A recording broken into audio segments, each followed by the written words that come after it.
Por mi acentico se darán cuenta que soy rolo, me perdonarán por eso. A los rolos, yo no sé, le caemos mal a la mitad del país. Yo no sé por qué pasa eso. Y si uno es de Millonarios, le cae a la mitad de mal a los otros rolos que son de Santa Fe. Pero bueno, estoy muy contento de estar aquí con ustedes, de compartir esta palabra que el Señor me ha dado. Pero como ustedes son hermanos míos, les quiero contar algo que nosotros hacemos en nuestra comunidad que me encanta, me encanta.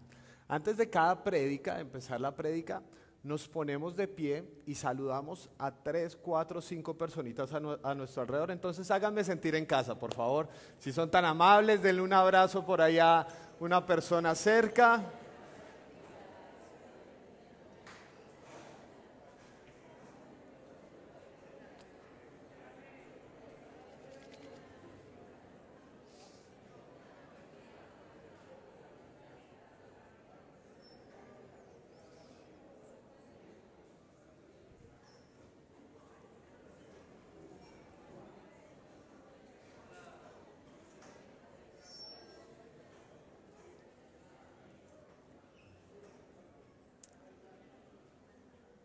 Muy bien.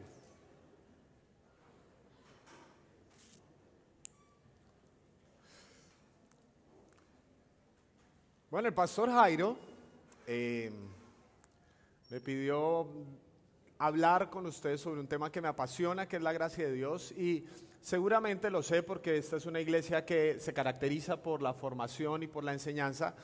Ustedes saben más o menos el contexto en el que se dio la reforma cristiana, ¿verdad? Un momento de mucha oscuridad, oscuridad que lastimosamente fue patrocinada por la iglesia en ese momento, y donde se le daba a la gente la idea de que podían comprar el favor de Dios. Había un elemento muy importante dentro de la convicción de las personas que eran las indulgencias.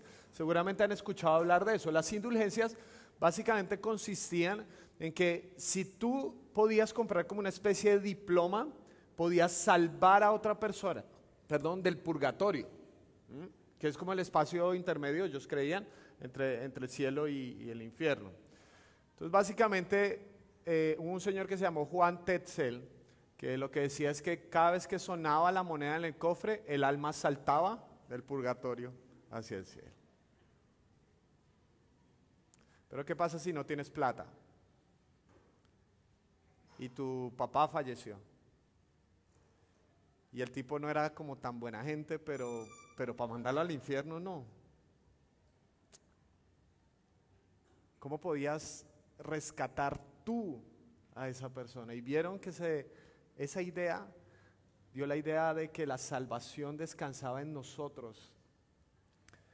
Pero Martín Lutero lo que hizo fue redescubrir la gracia de Dios y mostrar que no empieza en nosotros, sino que empieza en Él, mirándonos a nosotros.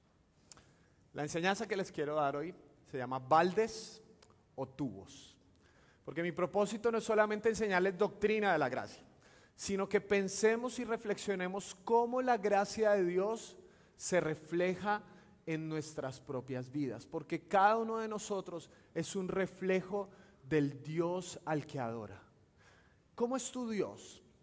Si yo viera tu vida, ojo que no estoy hablando necesariamente de Dios con mayúscula, porque nosotros podemos tener otra clase de dioses en nuestro corazón, ¿sí o no? ¿Cómo es tu Dios?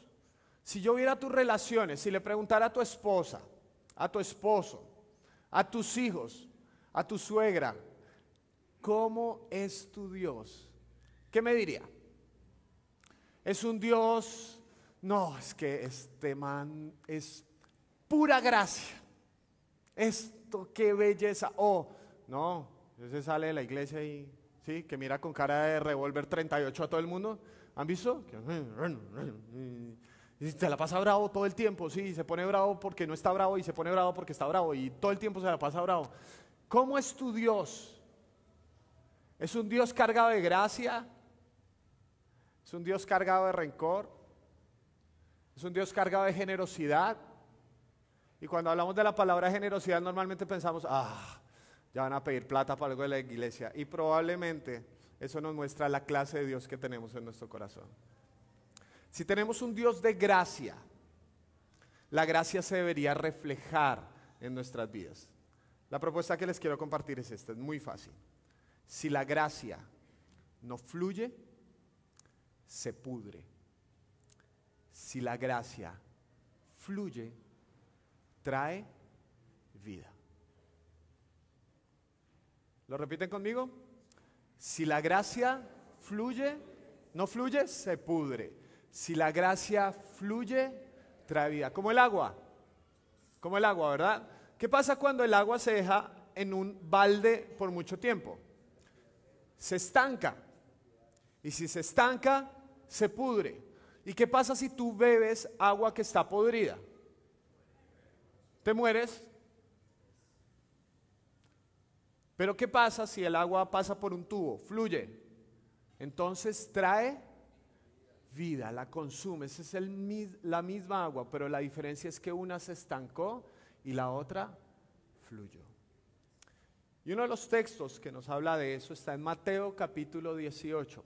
Pueden abrir o encender sus Biblias en Mateo capítulo 18. Vamos a leer de la Nueva Versión Internacional.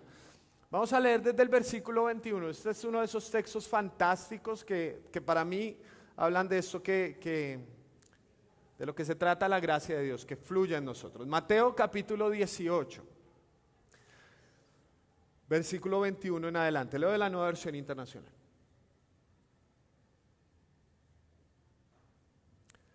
Pedro se acercó a Jesús y le preguntó: Señor, ¿cuántas veces tengo que perdonar a mi hermano que peca contra mí? Pobre Pedro, ¿sí o no? La vida nos da tan duro. ¿Hasta 7 veces? No te digo que hasta 7 veces, esta versión dice así, sino hasta 77 veces, le contestó Jesús. Ustedes recordarán que la versión antigua dice hasta 70 veces 7. Normalmente pensábamos que 490, este infeliz va en 489, no. Literalmente significa 7 a la 70ª potencia. ¿Listo? Entonces si usted decía, ya solo me falta una, lo siento. Versículo 23. Por eso el reino de los cielos se parece a un rey que quiso ajustar cuentas con sus siervos. Al comenzar a hacerlo, se le presentó uno que le debía miles y miles de monedas de oro. Como él no tenía con qué pagar, el Señor mandó que lo vendieran a él, a su esposa y a sus hijos y todo lo que tenía para así saldar la deuda. El siervo se postró delante de él. Tenga paciencia conmigo, le rogó, y se lo pagaré todo. El Señor se compadeció de su siervo, le perdonó la deuda y lo dejó en libertad. Qué historia tan bonita, ¿verdad? Pero el texto sigue. Al salir, aquel siervo se encontró con uno de sus compañeros que le debía 100 monedas de plata. Lo agarró por el cuello y comenzó a estrangularlo. Uno casi puede imaginar la voz, ¿sí o no? Págame lo que me debes, le exigió. Su compañero se postró delante de él. Ten paciencia conmigo, le rogó, y te lo pagaré. Pero él se negó. Más bien fue y lo hizo meter en la cárcel hasta que pagara la deuda. Cuando los demás siervos vieron lo ocurrido, se entristecieron mucho y fueron a contarle a su señor todo lo que había sucedido. Entonces el Señor mandó a llamar al siervo. Siervo malvado, le increpó. Te perdoné toda aquella deuda porque me lo suplicaste. ¿No debías tú también haberte compadecido de tu compañero, así como yo me compadecí de ti? Y enojado, su señor lo entregó a los carceleros para que lo torturaran hasta que pagara todo lo que debía. Así también mi Padre Celestial los tratará a ustedes, a menos que cada uno perdone de corazón a su hermano. Vea, este es un texto que se predica solo. Yo podría decir amén y se acabó, ¿sí o no? Y me la gano fácil, eso está clarísimo. Podemos ver en este texto 2 tipos de mentalidades. Una persona que recibió la gracia y la gracia se estancó en él. Se quedó ahí. Pero un rey que da gracia, que otorga gracia y quiere que sus súbditos otorguen gracia. Primero vamos a hablar de la mentalidad de balde. Este siervo que recibe el perdón inmerecido de su rey, lo recibe y bueno, su rey se lo da sencillamente porque él se lo pidió. Vean que la historia comienza de una forma muy interesante. En ese momento los rabinos habían llegado a la conclusión exegética de que uno debía perdonar máximo 3 veces. 3 veces. ¿Listo? Usted me falló 1, 2, 3. Fin de la historia. Muchos se nos hubiera acabado el matrimonio en la primera semana. Ahí quedó.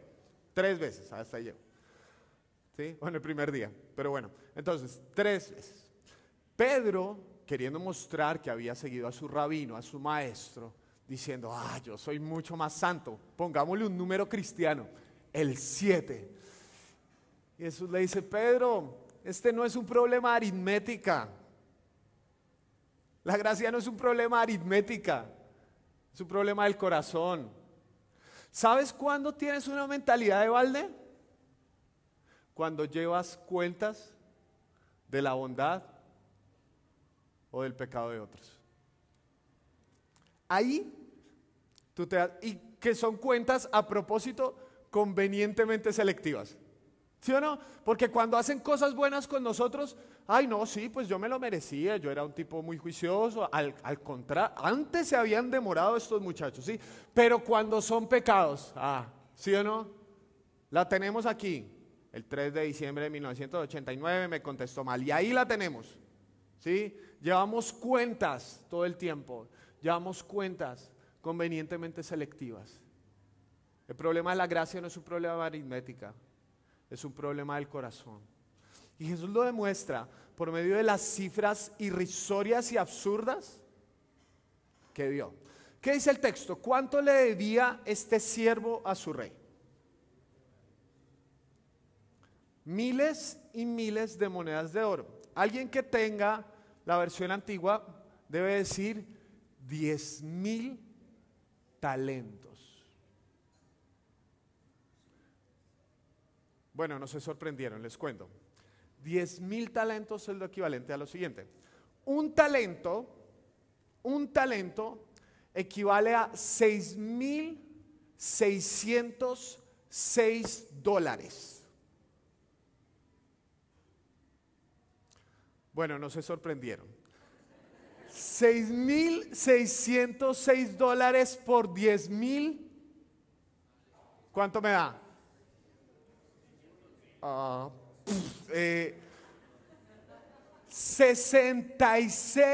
de 66 millones de dólares. No se sorprendieron. Al dólar de hoy, quiere decir que esa persona debía 198,000 miles de millones de pesos.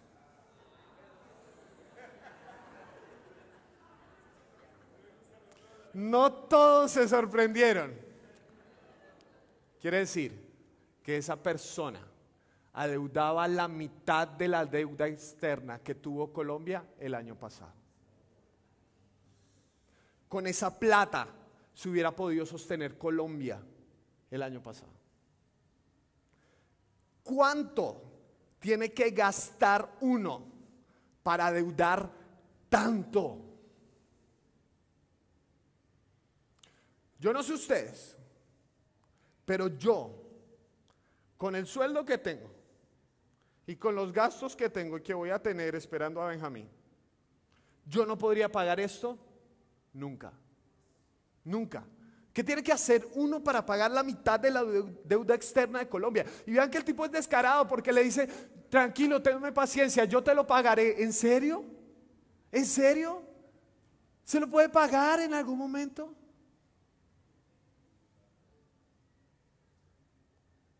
Inmerecida gracia.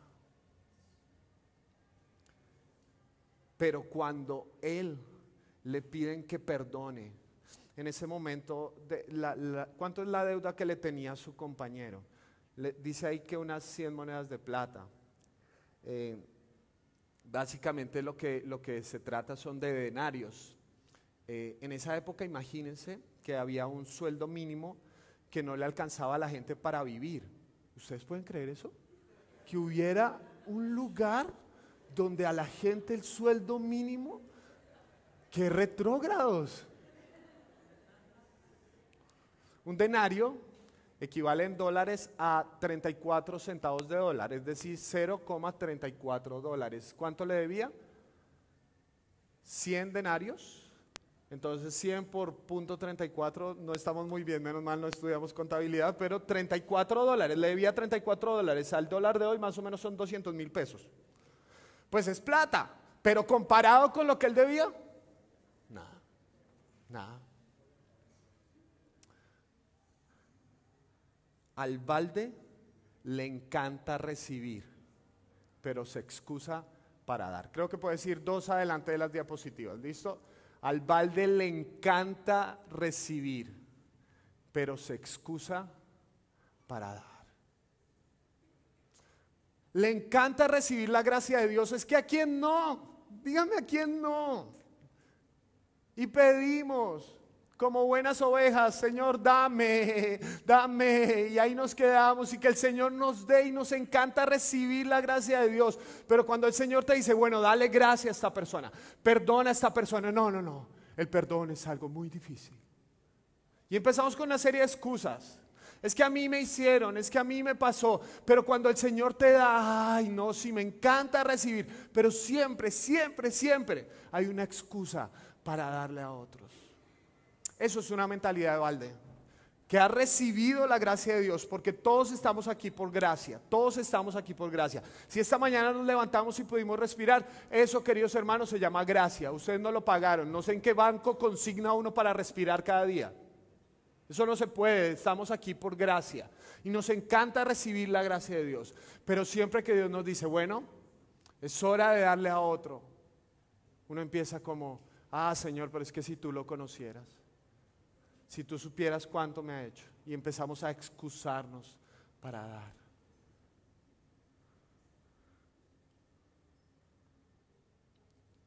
Tenemos una tacañería justificada,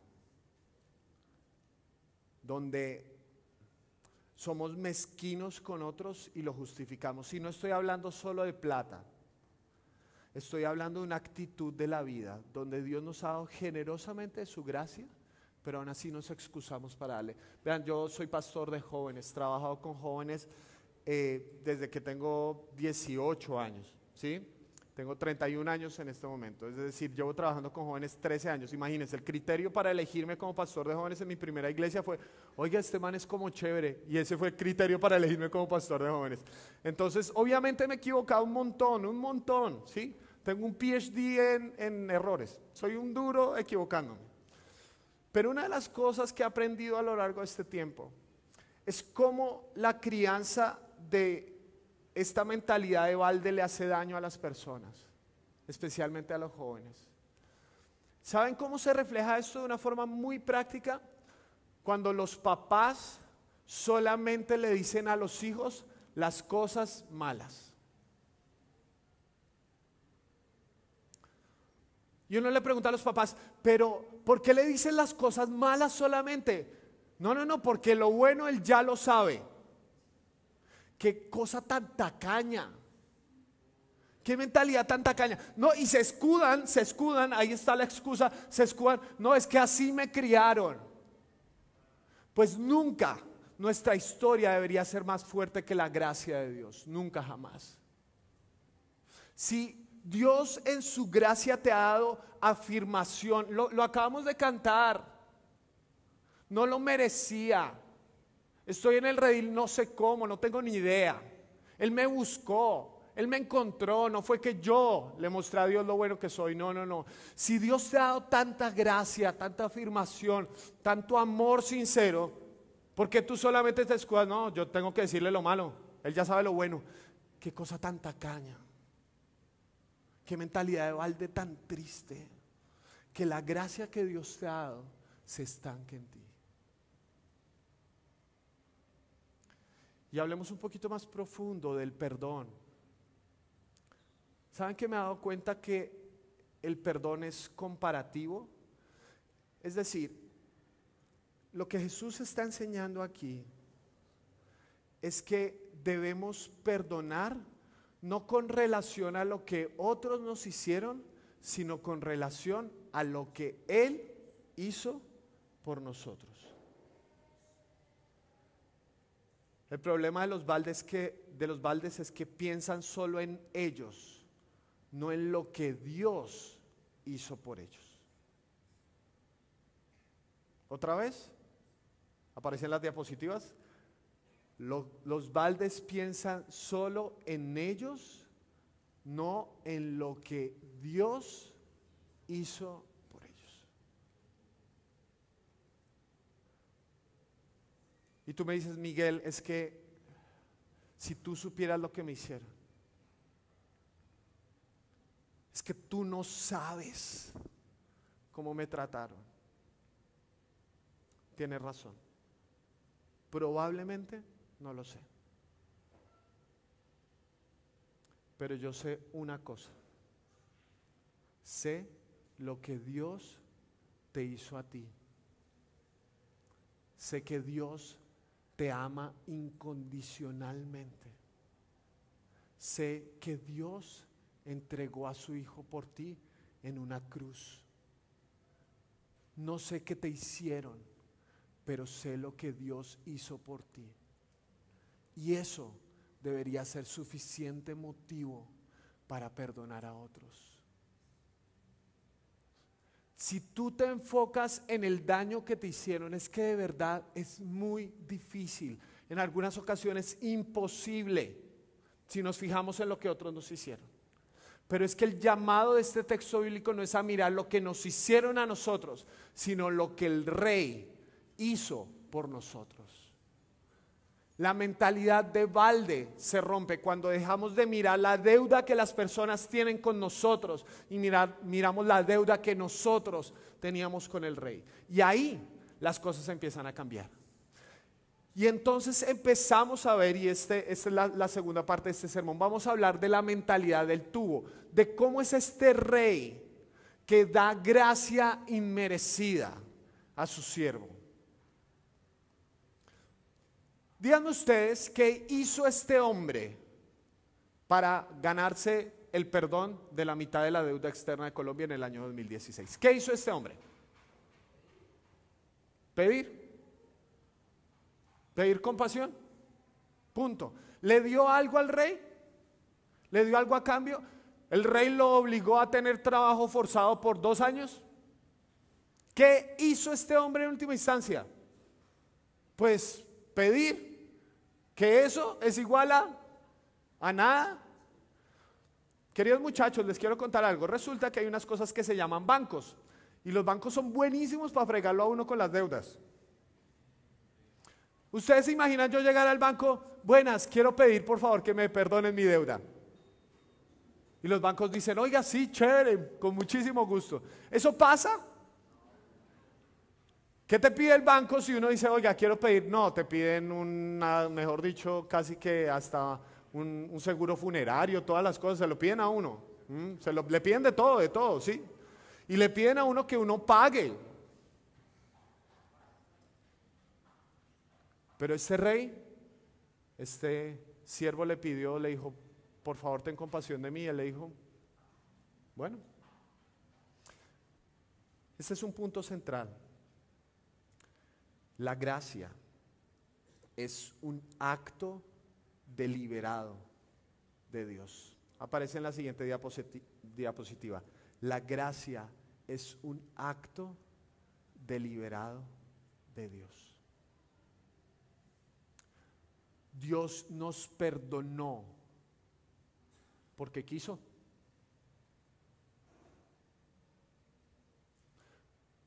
Nosotros no le generamos ternura a Dios. Es que a veces pensamos que Dios es como una especie de abuelito que está flotando en una nube. Ay, tan lindos, pobrecitos, perdonémoslo. No, nosotros no le generamos nada a Dios. Dios da gracia porque quiere.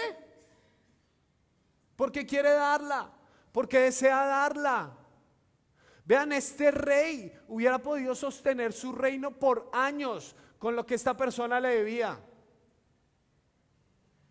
Hubiera podido extender su imperio. Pero ¿por qué lo perdonó?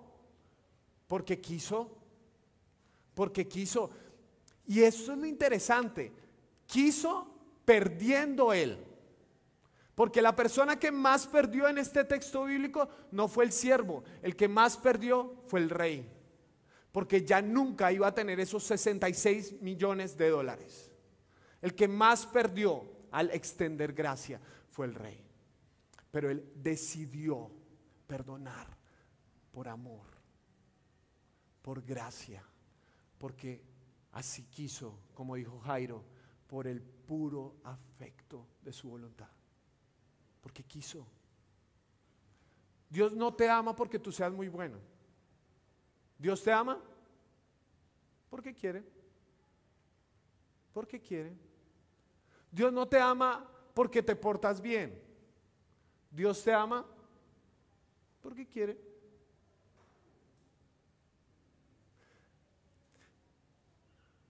Esa es la gracia que fluye de Dios. ¿Y cómo nosotros podemos recibir eso?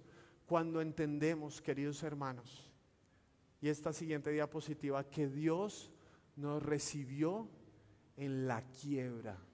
Si tú adeudabas 66 millones de dólares, ¿cómo se llama eso técnicamente? Estás quebrado. Quebrado. Dios te recibió en la quiebra. ¿Qué teníamos por darle al creador de todo lo que existe? Díganme qué teníamos por darle. Algunos dicen, no, es que yo soy muy bonito. Sí, de verdad. De verdad. ¿Qué teníamos por darle al creador de todo lo que existe? Nosotros, criaturas que somos una partícula dentro del universo, ¿qué teníamos por darle al gran creador de todo? Dios nos recibió en la quiebra, quebrados, sin nada que dar. Por eso la gracia incomoda la religiosidad, porque la religiosidad se trata de lo bueno que eres, de los puntos que acumulas, de cómo puedes ir acumulando en tu cuenta bancaria. No, la gracia se trata de personas quebradas, que no tienen nada por ofrecer, que no vienen aquí porque son muy buenos, que vienen aquí porque Dios es muy bueno. Se trata de que aquí hay personas que tienen la vida rota, que luchan con adicciones, que luchan con pecados, que luchan con cosas que de pronto en algún momento de la vida dijeron, no, ya no voy a luchar más con eso, y otra vez se les aparece el mostrico, hola, aquí estoy. Se trata de personas que les cuesta perdonar a su esposo, a su esposa. Se trata de personas que no todos los días se levantan a las 5 de la mañana a orar. Se trata de personas que se quedan dormidas orando. Se trata de personas que hablan la Biblia y dicen, ¿de qué se trata esto? No entendí nada. Se trata de personas que a veces van a la iglesia porque toca ir a la iglesia, se los dice un pastor. Se trata de personas que tienen la vida rota por el pecado, pero que han sido recibidos por un Dios lleno de gracia. Hasta que no entendamos eso, querida iglesia, no vamos a dejar de ser los jueces morales de la humanidad. Hasta que no entendamos eso, no vamos a tener compasión por aquellos que de verdad lo necesitan. Hasta que no entendamos eso, vamos a seguir siendo baldes, cuando nuestro llamado es ser tubos, personas por medio de las cuales fluye la gracia de Dios. ¿Y saben cómo comienza eso? Con el perdón. Perdonar es el acto supremo de gracia.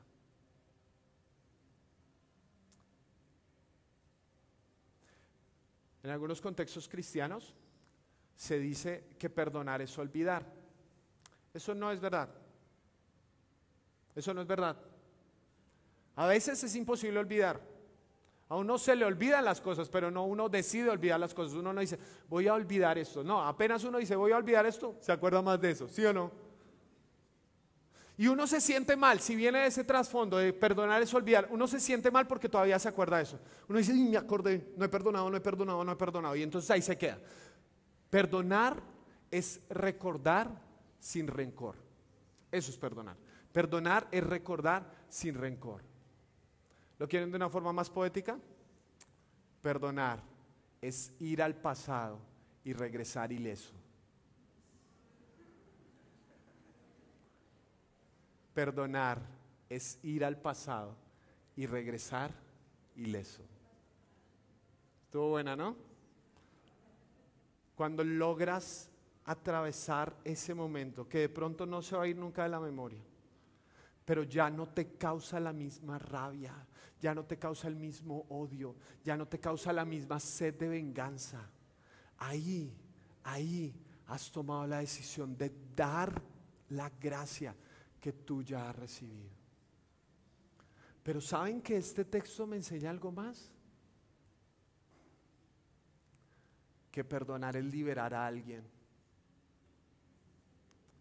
y descubrir que ese alguien eres tú.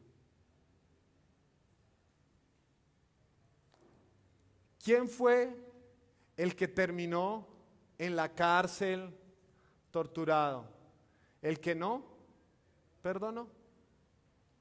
Perdonar es un acto de gracia, donde contigo mismo estás permitiendo que la gracia fluya a otros. A veces guardamos tantos rencores en la vida, ¿verdad? Incluso con personas que han muerto, incluso con personas que ya no están. ¿Ustedes creen que de verdad? Algunas personas me dicen, Miguel, es que si él o ella me pidiera perdón, yo lo perdono. ¿De verdad? ¿En serio? Hay personas que ni les interesa pedirte perdón. Si te hicieron daño deliberadamente, ahí van a estar. Algunas ya se murieron, ¿sí? Algunas ya no están. Si son personas maldadosas, te hicieron daño y lo disfrutaron, no te van a pedir perdón. Perdonar es una decisión que surge en nosotros. Cuando vemos la gracia que Dios nos ha derramado, decidimos dar de gracia. Y lo hermoso de este texto es que cuando decidimos dar de gracia, recibimos la misma gracia que Dios nos ha dado. Fluye, porque fluye la vida, fluye la gracia. Es que dígame, ¿cómo más puede perdonar uno ciertas cosas? Hermanos, independientemente de nuestras posiciones políticas, pero tenemos que reflexionar sobre esto en este momento histórico de nuestro país. Yo no sé si usted es izquierda, derecha, centro, izquierdo, derecha o va como un ringlete político como algunos políticos, no sé. Pero algo que para mí está muy claro es que en este momento la iglesia tiene que decir algo sobre el perdón y sobre la gracia. La iglesia tiene que manifestar la gracia. Porque díganme ustedes, ¿con cuántos años de cárcel se paga un secuestro? ¿Con cuántos años de cárcel la persona que ha sido abusada sexualmente se siente bien? Díganme ustedes, ¿con cuántos años de cárcel se logra restaurar el daño que muchas de esas personas criminales le han hecho a nuestro país? Dígame, ¿con cuántos años? ¿Con 10? ¿20? Decimos con cadena perpetua. ¿De verdad? ¿En serio? ¿Es suficiente? Pregúntele a una niña que ha sido abusada sexualmente si se siente tranquila que esa persona esté en cadena perpetua. ¿Con cuántos años se paga? Tiene que ser una decisión de gracia que la iglesia tome para enseñarle a otros la gracia que ya recibió. Hace un tiempo me invitaron a enseñar en Montería y bueno, finalmente no terminó en este libro, probablemente en un segundo libro, pero tuve una reunión, una señora que sabía que yo iba para Montería y ella tiene una fundación donde reciben a mujeres que han sido víctimas del conflicto, víctimas sexuales del conflicto armado. Imagínense eso. Mujeres que en las tomas guerrilleras o paramilitares fueron abusadas sexualmente por guerrilleros, paramilitares y en ocasiones militares. Yo dije, yo tengo que hablar con esa mujer. Yo tengo que hablar con esa mujer. Y yo que hablo más que un perdido recién encontrado. Vea, hablamos como 3 horas, de verdad hablamos un montón. Yo quería escuchar su experiencia porque eso a mí me parece un trabajo impresionante, ¿no? Y dentro de las muchas cosas que yo aprendí, tomé nota de muchas de las cosas que hablamos, ella me contó una experiencia.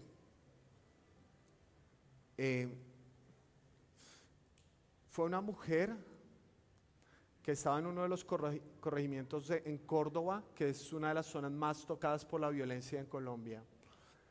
Y bueno, llegó, no recuerdo bien si la guerrilla o los paramilitares, pero había tomas de lado y lado. Imagínense lo que le pasó a esta mujer. Ella contó la experiencia, me contó la experiencia. La amarraron a un árbol y durante toda la noche, sistemáticamente, hombres abusaron sexualmente de ella. Hubo un momento donde esta mujer se desmayó y ya no fue consciente más.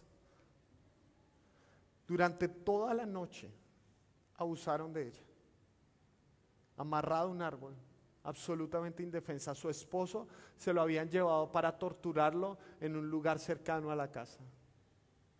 Por la madrugada, después de esta noche de infierno, de terror, cuenta la mujer que su esposo salió de ese lugar de tortura y la vio amarrada a un árbol, desnuda, y la soltó y se fue para nunca más volver.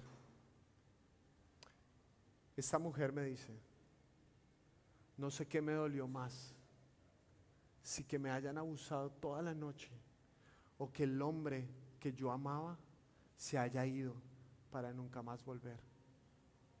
Dígame con cuántos años de cárcel se paga eso. Y esta mujer viene a Montería en busca de un mejor futuro. Sus hijos estaban con ella, viene en busca de un mejor futuro y empieza a trabajar en casas, a tratar de arrancarle una pizca de esperanza a este mundo hostil.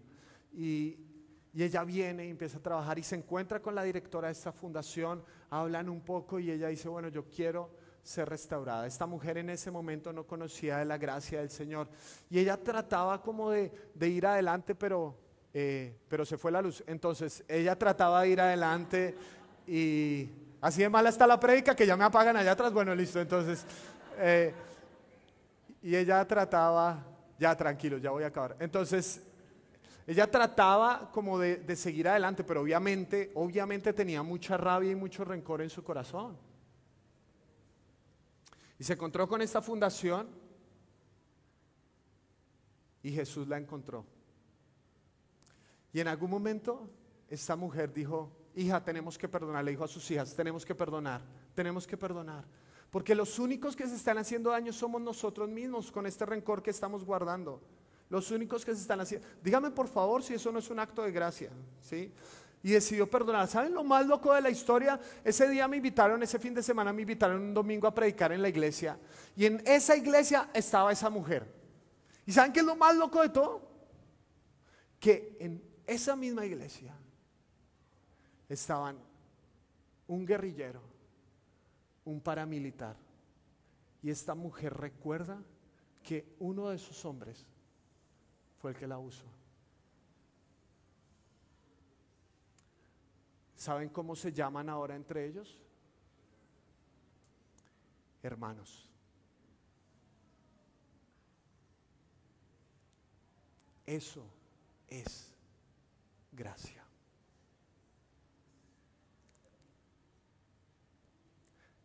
Si no es la iglesia, ¿quién? ¿El Congreso? ¿La Fiscalía? ¿La Presidencia? Si no es la iglesia la que muestra gracia, ¿quién? Y somos nosotros que se nos ha perdonado tanto, los que podemos perdonar tanto.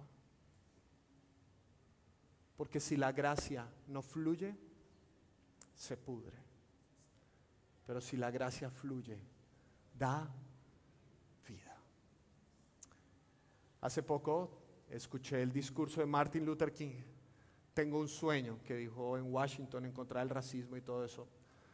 No soy obviamente Martin Luther King, pero escribí este sueño que tengo y quiero terminar con estas palabras. Tengo un sueño.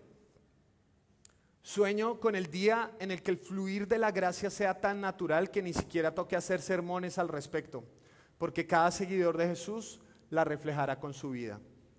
No tendremos que acudir a historias añejas para imaginar cómo sería una iglesia llena de amor, porque viviremos en ella.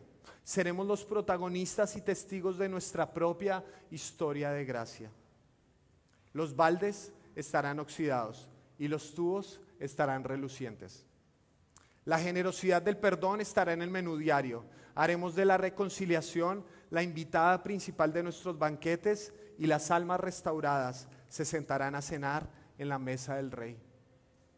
Sueño con el día en que los andrajosos, los descartados, los pecadores, los que tienen la vida quebrada encuentren en nuestro abrazo el amor por el que tanto han rogado y vean en nuestros ojos la misma mirada compasiva con la que nuestro Jesús nos recibió en su seno.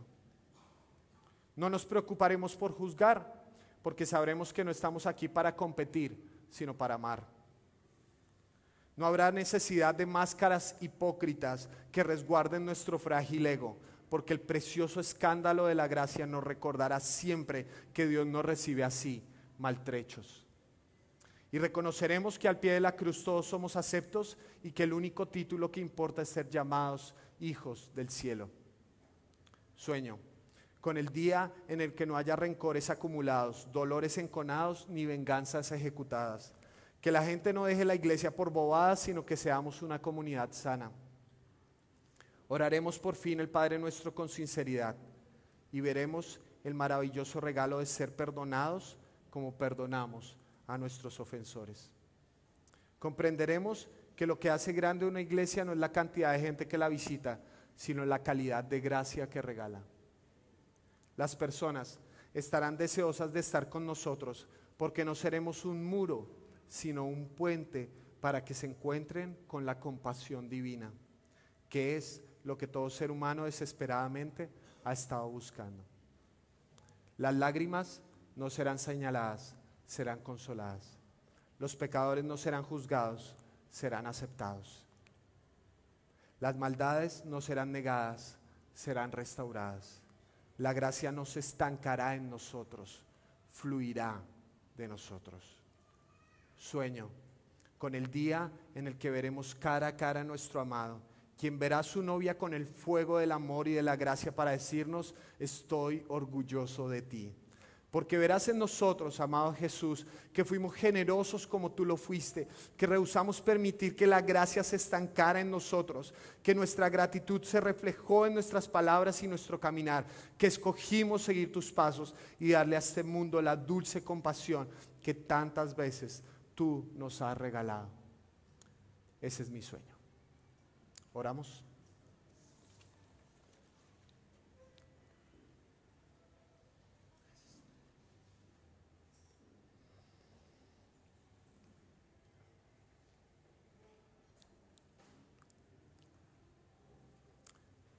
Sublime gracia.